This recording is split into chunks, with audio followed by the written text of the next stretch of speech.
एक बार फिर से आपका स्वागत है बिग डिबेट में। मध्य प्रदेश विधानसभा के अधिकांश सदस्यों ने अभी तक अपनी संपत्ति का विवरण विधानसभा सचिवालय के साथ साझा नहीं किया है और इसलिए विधानसभा सचिवालय ने सभी विधायकों को पत्र भेजकर संपत्ति का ब्यौरा साझा करने का अनुरोध किया है ताकि यह विवरण विधानसभा की वेबसाइट पर डालकर सार्वजनिक किया जा सके। सभी विधायकों को पता है कि विधानसभा में 2019 में पारित एक संकल्प के तहत संपत्ति का ब्यौरा देना अनिवार्य है और उसके बाद भी विधानसभा चुनाव के 6 महीने बाद भी अधिकांश सदस्यों ने खामोशी ओढ़ रखी है और इसी पर आज की है पेशकश। से पहले देख लेते हैं रिपोर्ट।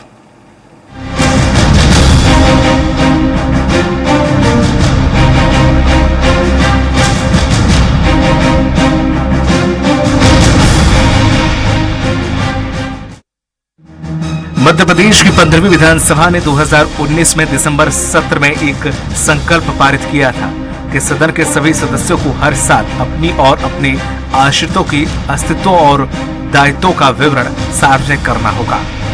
इसके लिए निर्वाचन आयोग के द्वारा निर्धारित प्रपत्र अथवा चार्टर्ड अकाउंट द्वारा तैयार की गई डिटेल के साथ संविधान सचिवालय को विवरण देना होगा। अभी तक नई विधानसभा के सदस्यों ने इस काम में कोई भी रुचि नहीं दिखाई है, इसलिए विधानसभा सचिवालय ने सभी को पत्र भेजकर ब्यौरा देने को कहा है। विधानसभा के कार्यकाल में एक संकल्प पारित हुआ था जिसमें उनको स्वेच्छा से संपत्ति का विवरण विधानसभा सचिवालय को देना था और हम फिर उसको विधानसभा की वेबसाइट पर डालते हैं जिससे जनता को पता लग सके। तो ये कोई बाध्यकारी नहीं है, स्वेच्छा से अपने स्वविवेक से माननीय सदस्यों को देना होता है। जून तक का उसमें समय निर्धारित है, लेकिन आगे पीछे भी देते हैं तो हम ले लेते हैं। चूंकि अब विधानसभा बदल गई, पिछली विधानसभा का कार्यकाल समाप्त हो गया, नई विधानसभा गठित हो गई, इसलिए विधानसभा सचिवालय द्वारा वो एक तरह से फिर से पत्रक जारी करके सदस्यों को सूचना दी गई है कि ये संकल्प पारित किया गया था जिसमें आप अपनी संपत्ति का विवरण हमको दें विधानसभा। ये तो मैं समझता हूँ कि विधानसभा सचिवालय की एक अच्छी पहल है जिसमें विधानसभा में जो प्रत्याशी और जो विधायक रहे हैं उन लोगों को ब्यौरा देना चाहिए।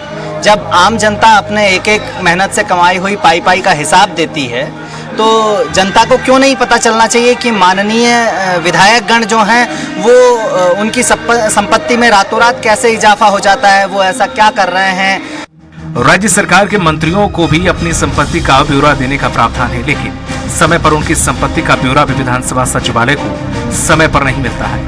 विधायकों की संपत्ति का ब्यौरा भी विधानसभा सचिवालय को नहीं मिला है।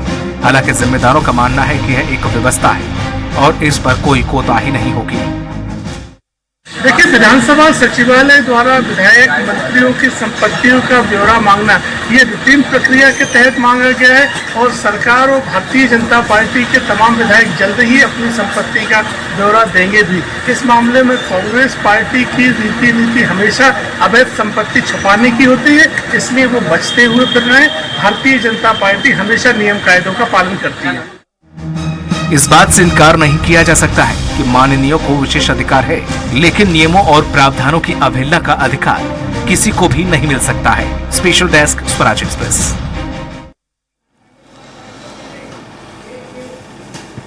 और इसी खास मुद्दे पर चर्चा करने के लिए खास पैनलिस्ट हमारे साथ जुड़े हुए हैं। डॉक्टर राम पांडे कांग्रेस प्रवक्ता हैं।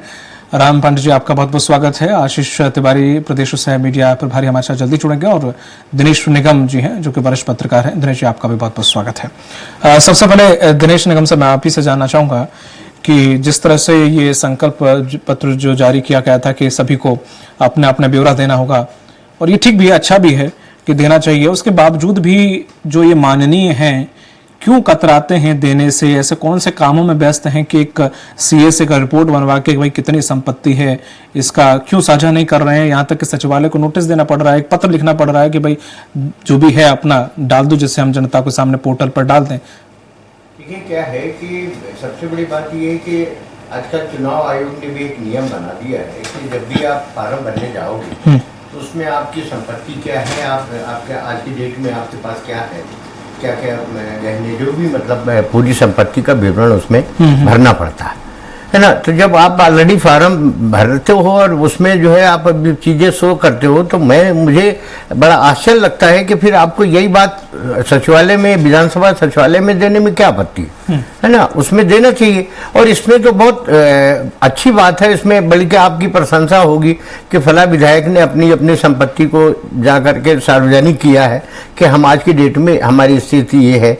और फिर 5 साल बाद जब अगर वो दोबारा रिपीट करता है और उसमें एक आंकलन लगाया जा सकता है कि आज जो दिए गए संपत्ति में 5 साल के बाद इनके वेतन और ये जो भी इनको भत्ता मिलता है उसके हिसाब से इनका इतना बनना चाहिए, और ये अगर उसमें डबल या ट्रिपल बन गया है तो वो कहाँ से आए, ये प्रश्न उठता है। और ये प्रश्न सर, एक इसमें सवाल है कि 5 साल में देना पड़ता है कि हर साल सचिवालय को अपडेट कराना पड़ता है? ये हर साल करना पड़ता है और ये कराना भी चाहिए, उसमें कोई बुराई नहीं है। मैं तो ये कह रहा हूँ कि 5 साल के बाद आंकलन किया जा सकता है कि जो संपत्ति बताई गई थी उसमें 5 साल के रूप में आपको जितना वेतन और जितना भत्ता मिलना चाहिए वो उस हिसाब से आपकी संपत्ति बढ़ी है कि एकदम से छलांग मार करके संपत्ति ने जा करके लाखों से और करोड़ों में पहुंच गई है।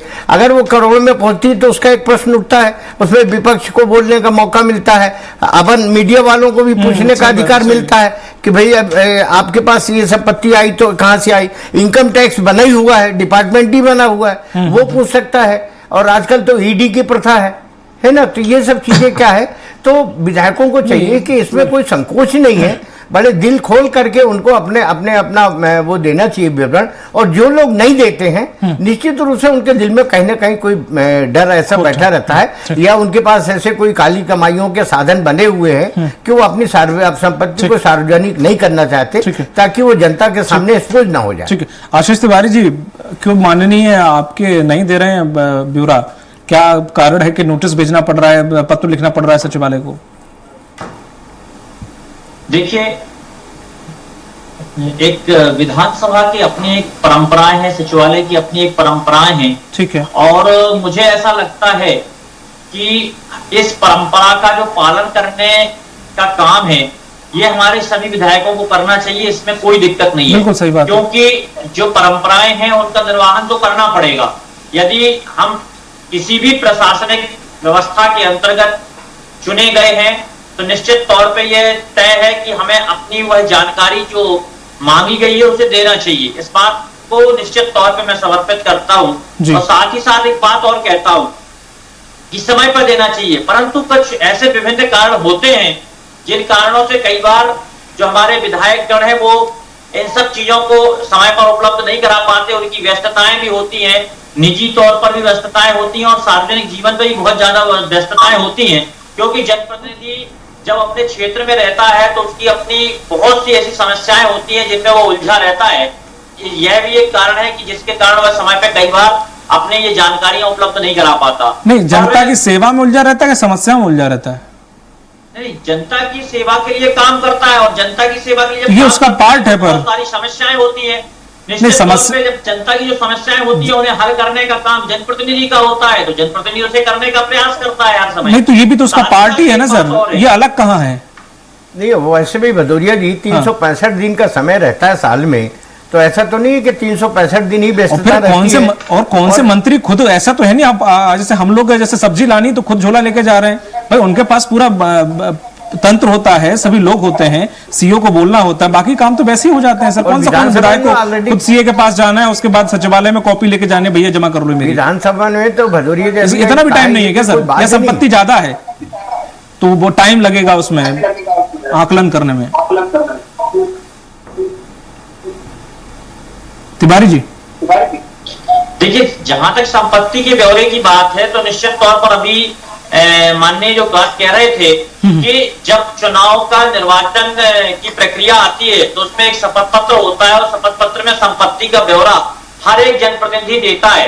तो निश्चित तौर पे जनप्रतिनिधियों की जो संपत्ति है वो जनता के सामने तो होती है और बाकायदे व्यवस्थित तरीके से दिया जाता है और शपथ पत्र के अंदर विभिन्न प्रकार के बिंदु होते हैं जिनमें चल और अचल संपत्ति का विवरण होता है। यहाँ तक कि आपके पास क्या आस्तियां हैं उन सभी का विवरण होता है। तो मुझे ऐसा लगता है कि विवरण जो हमारे जनप्रतिनिधि है चुनाव के समय निश्चित तौर पर देते हैं। हाँ, वही मैं कहना चाह रहा था तिवारी जी, मैं वही कहना चाह रहा था कि चुनाव के समय मिल जाता है, आवश्यकता नहीं है। चुनाव के समय मिल जाता सारी व्यस्तताओं से, लेकिन चुनाव जीतने के बाद समय नहीं मिलता। देखिए, जहां तक मैं मानता हूं समय पर हमारे जनप्रतिनिधियों को ये जो प्रक्रिया है इसको पूर्ण करना चाहिए, इसमें कोई दो राय नहीं। परंतु मैंने जो कहा कि कई बार व्यस्तता के कारण भी भूल होती है और कई बार ये कहना चाहिए कि जब पत्र जारी होते हैं तो उसके बाद में यह प्रक्रिया पूर्ण हो जाती है। तो मुझे ऐसा लगता है कि आने वाले समय में मध्य प्रदेश के सभी माननीय विधायकगण अपनी इस प्रक्रिया का पालन करेंगे और देश कानून से चलता है, संविधान से चलता है, वो सही बात है, उस प्रक्रिया का पालन होगा। बिल्कुल सही कह रहे हैं आप। राम पांडे जी, जिस तरह से स्वेच्छा है, अभी जैसे कि सचिवालय में जो थे अधिकारी उन्होंने कहा है कि स्वेच्छा से ये अधिकार है कि वो अपना जब चाहे वो जमा कर सकते हैं, पर जल्दी जमा करना होता है। अब स्वेच्छा ऐसी कि हम जमा ही नहीं कर रहे हैं। जी, स्वेच्छा से कोई नहीं करता। अब जैसे चुनाव आयोग है, विधायक को चुनाव लड़ना होता है, सांसद को चुनाव लड़ना होता है, जो भी प्रत्याशी होते हैं सारी जानकारी देते हैं। क्यों देते हैं? यदि वो नहीं देंगे तो वो अपात्र हो जाएंगे, चुनाव नहीं लड़ पाएंगे। तो जब चुनाव लड़ना है, चुनाव आयोग को जानकारी देना है, तो वहां यदि चुनाव आयोग यदि ये कर दे कि आपको स्वेच्छा से जानकारी देना है, आप जानकारी दे देंगे तो ठीक है, नहीं देंगे तो भी ठीक है, आप चुनाव लड़ने के योग्य हैं। एक भी जानकारी नहीं देगा। तो जिस तरह से चुनाव आयोग ने कर रखा है कि आप जानकारी देंगे तभी आप पात्र हैं, वरना अपात्र है।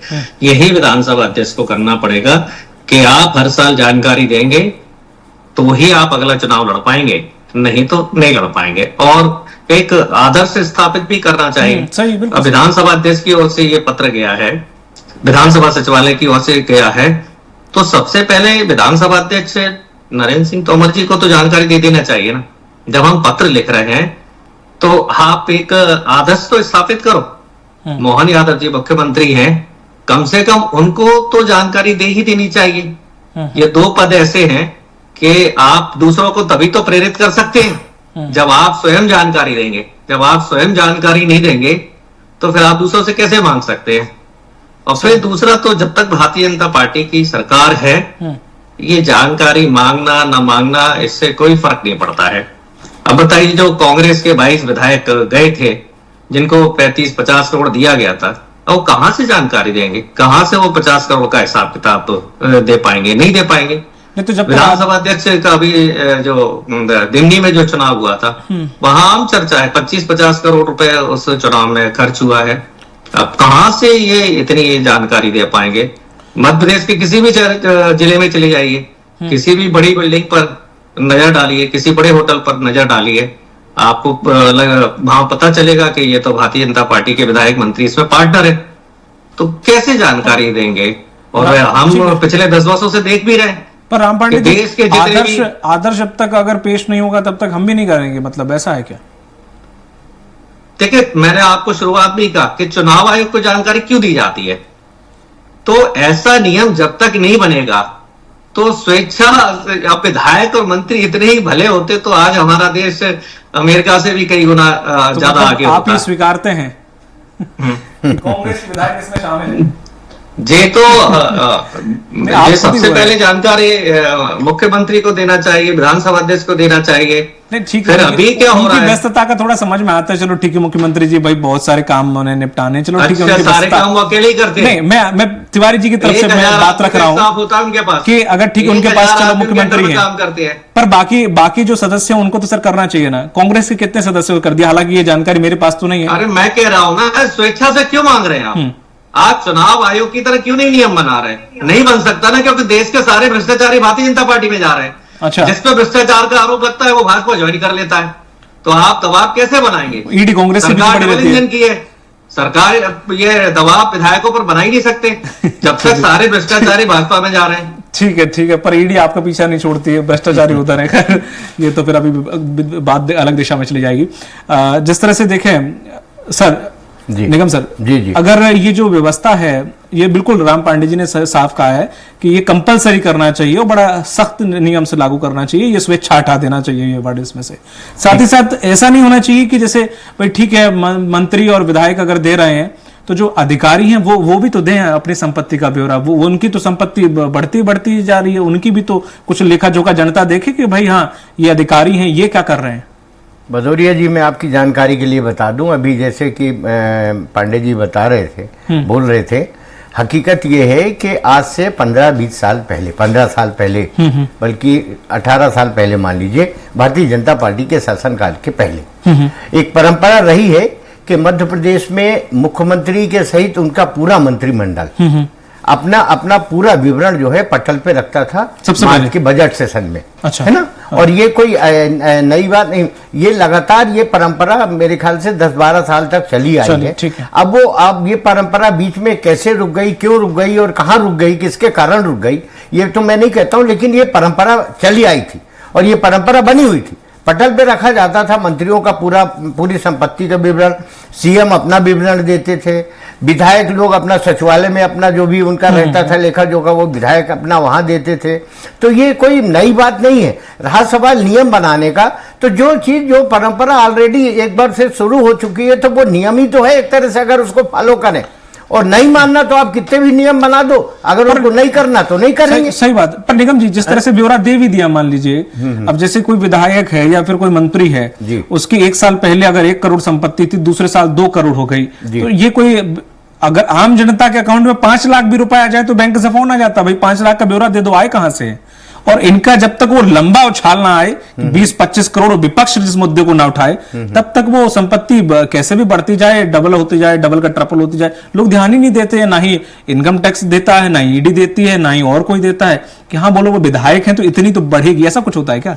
नहीं, देखिए, मैंने आपसे अभी पहले ही कहा कि सवाल ये है कि 5 साल के अंदर उनको, विधायक को या सांसद जो भी रहता है, जनप्रतिनिधि होता है, उसको निर्धारित वेतन और भत्ता एक निर्धारित जो रहता है, उसके हिसाब से उसकी संपत्ति 5 साल में कुल कितनी बननी चाहिए। बिल्कुल सही है ना। वो उसका वो जो है लेखा जोखा में आ जाएगा। जब वो 5वें साल जो है अपना बजट के दौरान जो है अपना लेखा जोखा देगा, तो उससे ये स्पष्ट हो जाएगा कि अभी तक इनको इतना वेतन मिलना था, इतना भत्ता मिलना था, उसके अलावा ये एक्स्ट्रा पैसा ये जो दिखाया जा रहा है ये कहाँ से है। सवाल प्रश्न करने का एक अपने को माध्यम मिल जाएगा, मीडिया को भी मिलेगा, विपक्ष को भी मिलेगा, सारे लोगों को भी पूछने का अधिकार रहेगा। ये जो एक्स्ट्रा कमाई है, ये आपकी कहाँ की कमाई है, कैसी कमाई है, कैसी संपत्ति है, अगर आपने विवरण में स्पष्ट उल्लेख नहीं किया तो क्या है, आदमी एक्सपोज हो जाएगा, उसमें बिल्कुल एक्सपोज होगा। है, ऐसा नहीं है कि छुपाया जा सकता। सवाल ये है कि मैं पंडित जी के एक बात से जरूर सहमत हूं कि जैसे अभी PS विधानसभा ने जो बताया कि हमने ऐसा कुछ बाध्य नहीं किया है, लेकिन स्वेच्छा से लोगों को ऐसा करना चाहिए, और ये संकल्प पारित हुआ विधानसभा में। सवाल ये, अगर विधानसभा में संकल्प पारित हो गया है तो वो एक तरह से आधा नियम ही है, वो नियम ही है। उसको अगर मैंने डिनाई किया जा सकता है तो निश्चित रूप से ये उनका सुझाव वाकई अच्छा है कि कोई विधानसभा अध्यक्ष में जिस तरह से रोज नए के नियम कानून बनते हैं, डिपार्टमेंटों में माने संशोधन होते हैं, नियमों में संशोधन होते हैं, उसी तरह के एक नियम जो है GAD जो भी डिपार्टमेंट संबंधित हो, उसके माध्यम से विधानसभा में ला करके एक अनिवार्य कर देना चाहिए, एक बिल पास करा लेना चाहिए कि नहीं, आपको हर साल जो है आपको ये विवरण देना अनिवार्य है। आपने अधिकारी की बात करी, अधिकारी के लिए भी GAD के नियम है। आपकी जानकारी के लिए बता दें, अधिकारियों के लिए IAS IPS है, ये जो फर्स्ट क्लास अधिकारी हैं, उनके लिए भी GAD के, पांडे जी मैं आपको बता रहा हूं, GAD का सर्कुलर है। तक आवाज शायद नहीं पहुंच पा रही है। नहीं, GAD का सर्कुलर है कि जो है आपको हर साल अपना विवरण देना पड़ेगा। ये नियम तो GAD का भी है, ऐसा नहीं है। पर अब कितने अधिकारी देते हैं और कितने नहीं देते, ये स्पष्ट करना भी काम किसका है? मंत्रालय का। मंत्रालय को स्पष्ट करना है कि मार्च में इतने IAS IPS का जो हमारे विवरण आया है उसको अपलोड करना चाहिए, ऑनलाइन बताना चाहिए। पर वो लोग नहीं बताते, वो डिपार्टमेंट मतलब आप समझ लीजिए जीएडी की तरफ से कभी भी स्पष्ट नहीं किया गया कि इतने माने आईएएस आईपीएस और आईएफएस का जो विवरण आया है उनकी संपत्ति का ये विवरण वो नहीं नोट करते, क्यों नहीं करते, ये सवाल उठता है। ठीक है तिवारी जी, आप तक आवाज आ रही है? तिवारी जी आप सुन पा रहे हैं? तिवारी जी की टेक्निकल खामोशी है, कौन सी खामोशी है पता नहीं। पर हाँ, मैं राम पांडे जी से आ जाता हूँ। राम पांडे जी, जिस तरह से हमने देखा कि विधायकों की जैसे बात की गई यहाँ पर आय की, लेकिन हम देखते हैं कि जैसे विधायक और चाहे वो ऑफिसर्स हों, वो बड़ा थोड़ा सा सियाने होते हैं। और फिर होमी कहना, ये बात आपने भी कबूली है, वो तो खूब वो सरकारी की जो गाड़ी मिली है उससे ज्यादा कभी दूसरी गाड़ी पे घूमते हुए नहीं दिखेंगे, लेकिन उनके जो बच्चे हैं वो BMW ऑडी से नीचे पैर नहीं रखते हैं। जी बिल्कुल, मैंने देखा है ये तो। बिल्कुल सही कह रहे हैं। क्योंकि आप देखिए जब विधायक का टिकट मिलता है तो उसके पहले जितने भी आपके कॉन्ट्रैक्टरशिप के लाइसेंस होते हैं, विशेषकर जो आप गवर्नमेंट के साथ काम कर रहे हैं, वो आपको सरेंडर करना पड़ते हैं। तो देखा जाए तो अधिकतर विधायकों की तो विधायक बनते ही आमदनी समाप्त हो जाती है, उनकी जो सैलरी मिलती है वही होती है। तो फिर कहां से इन पर इतना पैसा आता है? अब सबसे बड़ी बात यह है, सरकार की यदि नीयत अच्छी है, सोच अच्छी है और वाकई इनसे हिसाब लेना है तो ये कोई बड़ा काम नहीं है। लेकिन अब जो हिसाब मांग रहे हैं, अब वो क्या इतने पाक साहब है? अब हिसाब कौन मांग रहा है? जिनका बेटा 100 करोड़ रुपए कनाडा में बात करके कह रहा है मेरे अकाउंट में डाल दीजिए। अब पहले वो अपना हिसाब तो दें कि ये कनाडा में आपकी कौन सी खेती किसानी चल रही है कि आप अपने अकाउंट में 100 करोड़ डलवा रहे हो। तो जब वो खुद ही दागी हैं तो वो अपने विधायकों से कैसे मांग सकते हैं? अब वो पार्टी हिसाब मांग रही है जो इलेक्टोरल बॉन्ड के माध्यम से चंदा ले रही है, ईडी का डर दिखाकर चंदा ले रही है, सारी करप्ट कंपनियों से चंदा ले रही है। जिस कंपनी की आय 2 करोड़ सालाना है, वो 2 करोड़ भारतीय जनता पार्टी को चंदा दे रही है। और भारतीय जनता पार्टी उम्मीद करती है कि विधायक उनको अपना हिसाब दें। पहले अपनी तो नीयत साफ कीजिए। जब इलेक्टोरल बॉन्ड के माध्यम से सरेआम संपूर्ण भारतीय जनता पार्टी भ्रष्टाचार में लिप्त है, विधानसभा अध्यक्ष के बारे में मैंने आपको बता ही दिया, विदिशा में पूर्व मुख्यमंत्री की कितनी एकड़ जमीन पड़ी हुई है, क्या क्या कारोबार है। तो जो हिसाब मांग रहे हैं सबसे पहले वो अपना हिसाब दें, तब दूसरों से मांगे। फिर कांग्रेस ने तो देखिए हमेशा ऐसा काम किया है पारदर्शी का। आरटीआई किसने दिया? Right to information. कहां कितना भ्रष्टाचार हो रहा है, कौन विधायक भ्रष्टाचार कर रहा है, कौन मंत्री भ्रष्टाचार कर रहा है, कौन आईएएस भ्रष्टाचार कर रहा है, ये ताकत हमने जनता को दी। लेकिन भारतीय जनता पार्टी ने 10 साल में उस आरटीआई एक्ट को भी कमजोर कर दिया। उसके तहत मांगी जाने वाली जानकारियां पूरी तरह से पारदर्शी रूप से नहीं दी जा रही हैं। तो कांग्रेस तो हमेशा समर्थन करती है। हमारे तो राष्ट्रीय नेताओं के पास घर तक नहीं है। हमारे राष्ट्रीय नेता की सांसद ही चली गई तो उनके पास अपना घर तक नहीं रहने को, जिनके ऊपर आरोप लगाया गया कि इनका लाखों करोड़ों रुपया स्विस बैंक में जमा है, जो आज तक नहीं आया। 15-15 लाख जमा करने की जो बात की जा रही थी। पांडे से नाम जानना चाहूंगा। नेता तो जैसे हैं वो सबके सामने हुए, तो इनकी नीयत अच्छी होनी चाहिए। पांडे साहब किसके पास घर नहीं था? कम से कम उन नेताओं के बारे में मत बताइए। राहुल गांधी जी के ऊपर कितने आरोप हैं ये सबको मालूम है, सारा देश देख रहा है, सारे देश की जनता को मालूम है। जी, सबसे बड़ा आरोप लगाया था कोयला घोटाले का, नवीन जिंदल का इतिहास का सबसे बड़ा आरोप लगाया था। वो भारतीय जनता पार्टी से चुनाव लड़े थे। कोयला घोटाले पर आपने 2014 का चुनाव लड़ा था ना, वो कहां है? भारतीय जनता पार्टी में। 72,000 करोड़ का अजीत पवार पर आरोप लगाया था। तो जितने भी आरोपी हैं, जिसको आपने आरोपी बनाया था, वो आज भारतीय जनता पार्टी में जा चुके हैं।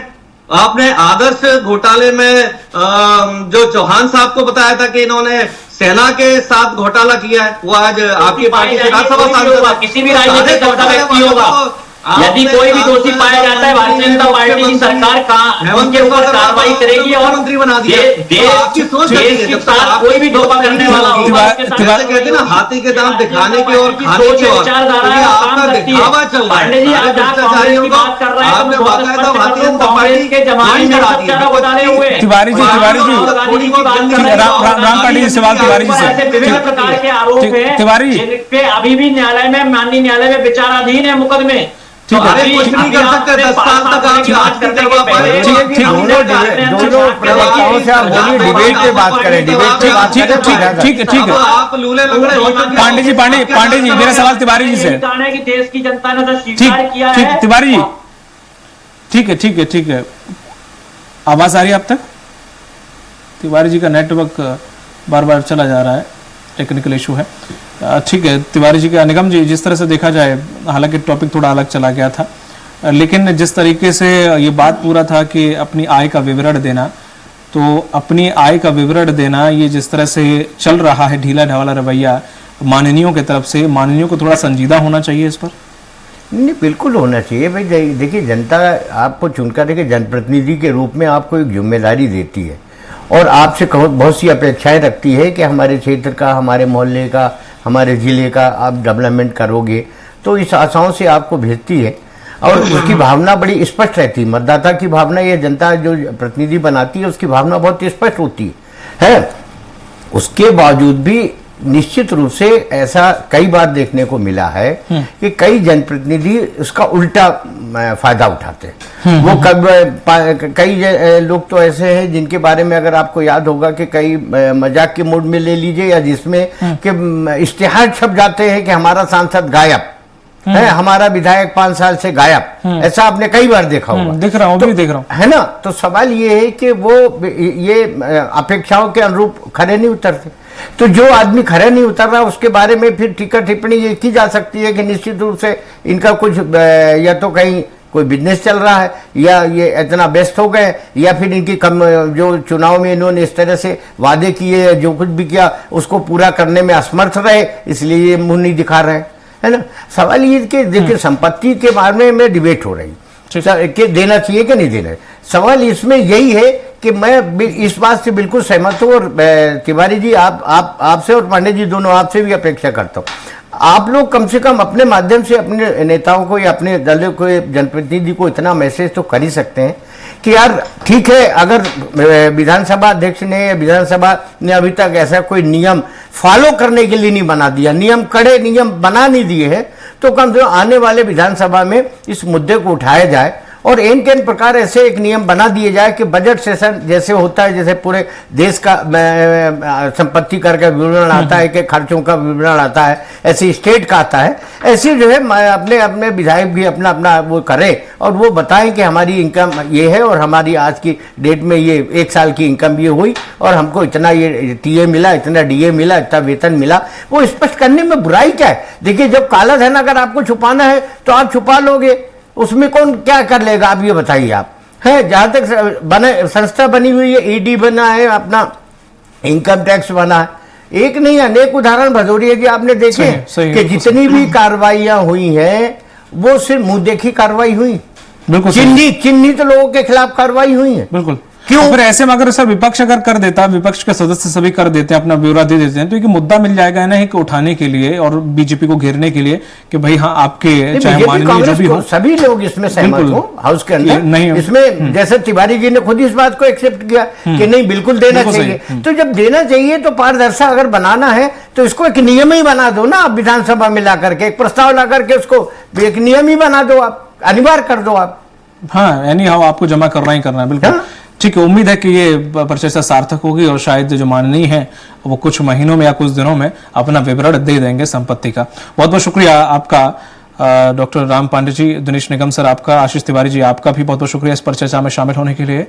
तो जिस तरह से जो नियम है वो नियम ही रहे तो ज्यादा बेहतर है। स्वेच्छा से हालांकि माननीयों के लिए ये नियम है, पर इसका कड़ाई से पालन कराना भी जरूरी अनिवार्य है, क्योंकि जो विधायक है उनकी संपत्ति का ब्यौरा वाकई जनता जानना चाहती है, विपक्ष जानना चाहता है। बहुत सारे ऐसे मुद्दे होते हैं कि आखिर इनकी संपत्ति कैसे बढ़ रही है या घट रही है, या माननीय आखिर ये क्या कर रहे हैं, तमाम जो जानकारी है। उम्मीद है कि जितने भी माननीय हैं वो सचिवालय में अपने सभी जो इनकम का विवरण है वो जमा करेंगे। मुझे दीजिए इजाजत, नमस्कार।